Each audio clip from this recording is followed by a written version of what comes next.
Yes, I signed that memo. So you are the author of the family separation policy? I am not the author of this memo. You're not the author, but you signed the memo. Yes, a zero tolerance memo. So you provided the official recommendation to Secretary Nielsen on for the United States to pursue family separation. I gave Secretary Nielsen numerous recommendations on how to secure the border and save lives. But it says here that you gave her numerous options, but the recommendation was option 3, family separation. What I'm saying, this is not the only paper where we've given the Secretary numerous options to secure the border and save lives. And so the recommendation, of the many that you recommended family separation. I recommended zero tolerance. Ladies and gentlemen, America First Patriots, welcome back to the one place where we love our country, respect our flag, and tell it like it is. No apologies. If you're sick and tired of the mainstream media twisting the facts and politicians putting illegal immigrants before American citizens, you are in the right place. Before we get into today's explosive topic, do me a favor. Hit that like button, smash subscribe, and ring the bell so you don't miss any of our breaking coverage. This is the America First family, and together, we're making our voices heard. Now let's get into it. Today, we're reacting to a viral moment from Forbes breaking news. Tom Homan, Trump's Border Czar choice, clashes with AOC over family separations. The left is up in arms, the Twitter mobs are raging, and as usual, Alexandria Ocasio-Cortez is front and center with the crocodile tears and finger-pointing. But what's really going on here? Let's break it down point by point and expose the real agenda. I believe that everyone is operating in good faith, and I just want us to be very careful with that. With that, Ms. Ocasio-Cortez. Thank you, Mr. Chair. Earlier, my colleague from Maryland, Mr. Raskin, asked the panel how many people here believe that child separation is an effective policy in deterrence. And no one on the panel raised their hand. I just wanted to note that for the record, Mr. Chair. I wanted to ask a question from Professor Mukherjee. Is the United States violating or violated human rights agreements set by the United Nations in a family separation policy? Yes. International law is clear that family unity should be prioritized. So we, as members of the United Nations, signed on into an international human rights agreement saying very clearly that family separation is a violation of international human rights, and then we pursued a policy that violates human rights. You know, Mr. Chair, I was looking, how did we get to this point? How did we get to this point where we take children out of mothers' and fathers' arms? And, you know, it dated back, family separation in the way that we have seen it, where we take children away from their parents without due process, began last year under Secretary Kirstjen Nielsen, but I had to dig further, and our staff dug further. But where did this start within the administration? She implemented it, and we found a memo. It dates back to April 23rd of 2018, where there was an official recommendation to, quote, pursue prosecution of all amenable adults who cross our border, quote, illegally, even though this applied to legal asylum seekers in practice, including those presenting with a family unit between ports of entry in coordination with DOJ. Here is the memo that I would like to submit to the congressional record. What is the date on that? It is the memorandum for the Secretary from Homeland Security. Date. April 23rd, 2018, subject increasing prosecutions of immigration violations. Without objection. And so I looked at this memo, and it seems like this is the source of it. And it seems as though, Mr. Homan, that you are the author. It says here from yourself, Kevin Michalinen, and Francis Cisna. Is this correct? Did you sign the memo? I'd have to see what you... I'd be happy to provide it. And we'll provide it over, but I would like to note that here it says the official recommendation. There were 3 different options presented. The third included the option for family separation. This initiative would pursue prosecution of all amenable adults, including those presenting with a family unit. Mr. Homan, your name is on this, is this correct? Yes, I signed that memo. So you are the author of the family separation I policy? am not the author of this memo. You're not the author, but you signed the memo. Yes, a zero tolerance memo. So you provided the official recommendation to Secretary Nielsen on for the United States to pursue family separation.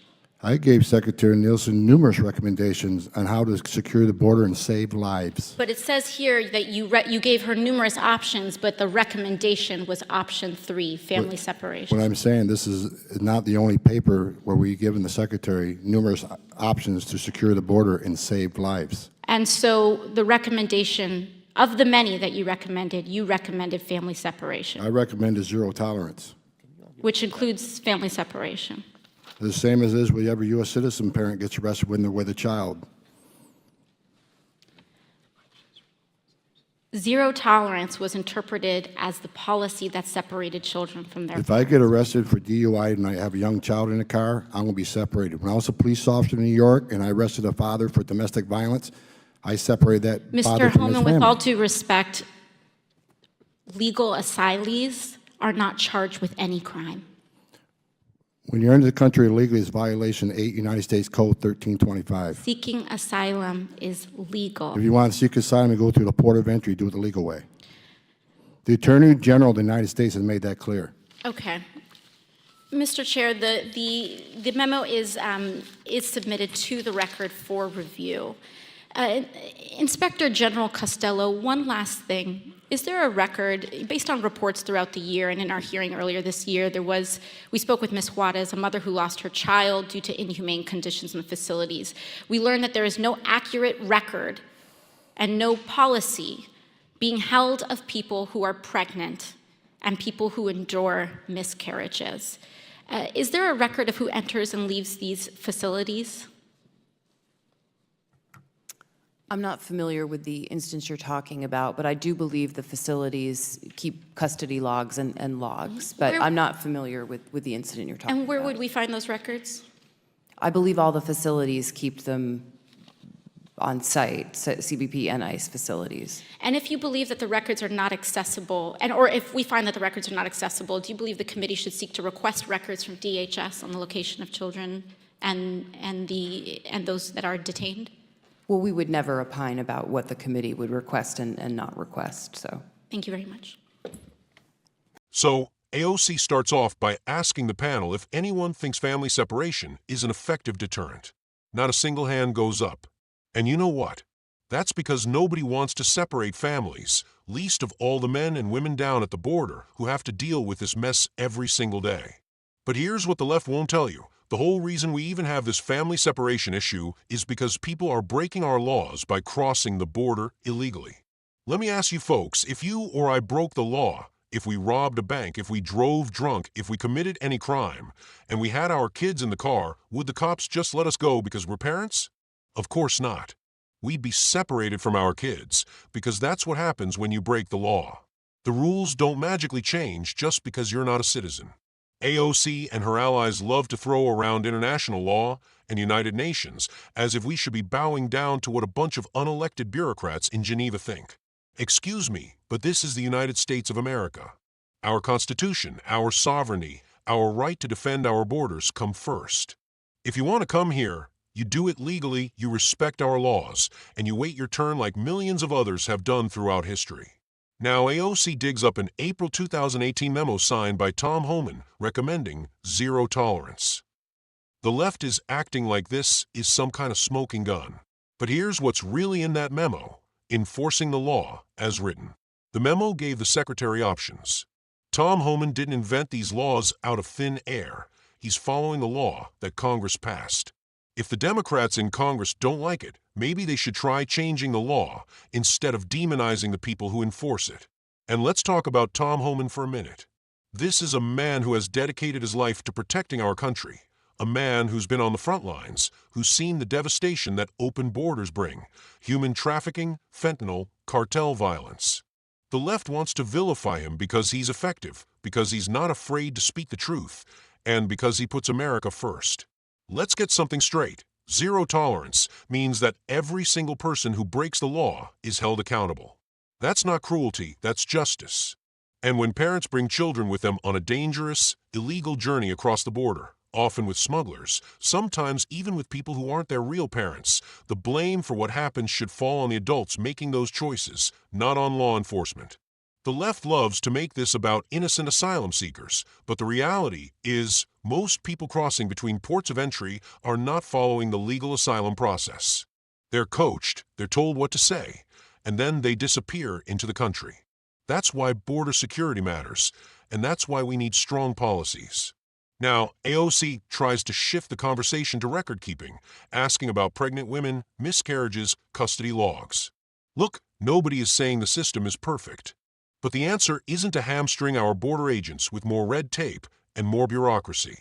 The answer is to fix the broken system so we don't have tens of thousands of people overwhelming our facilities in the first place. Think about it, our Border Patrol agents are working overtime, dealing with record surges of illegal crossings, and instead of backing them up, Democrats are accusing them of being the bad guys. It's disgraceful. If you want to make the system more humane, secure the border so we don't have these crises in the first place. Let's be honest, patriots, the people who pay the price for open borders are American families. It's our communities flooded with drugs. It's our kids killed by fentanyl. It's our neighborhoods plagued by gang violence. And it's our tax dollars footing the bill for services for people who broke the law to get here. The left wants you to feel guilty for wanting to protect your country. They want you to put the needs of non-citizens ahead of your own family. Not on my watch and not on yours. So what do? We do what Tom Homan and President Trump try to do. Build the wall, and catch and release, reinstate Remain in Mexico, and give our border agents the resources and respect they deserve. Secure the border first, then we can talk about reform. Not the other way around. And let's hold Congress accountable. If you're mad about family separation, change the law so we don't have to choose between enforcing our laws and keeping families together. But don't blame our law enforcement officers for doing their jobs. Patriots, don't let the left guilt you into silence. Don't let them rewrite history or demonize the people keeping us safe. We need to stand up, speak out, and let our leaders know that America comes first, not the United Nations, not illegal immigrants, not special interests. Tom Homan stood tall, and so will we. If you believe in law and order, if you support our border agents, and if you're tired of the left putting foreigners ahead of Americans, drop a comment below. Let me know if you stand with Tom Homan and President Trump, or if you think open borders are the answer. Don't forget, patriots, like, subscribe, and share this video with every red-blooded American you know. Join our community, join the fight, and let's make our voices heard, loud and clear. This is America First, where we honor our flag, respect our laws, and protect our future. Thank you for watching. God bless you, and God bless the United States of America.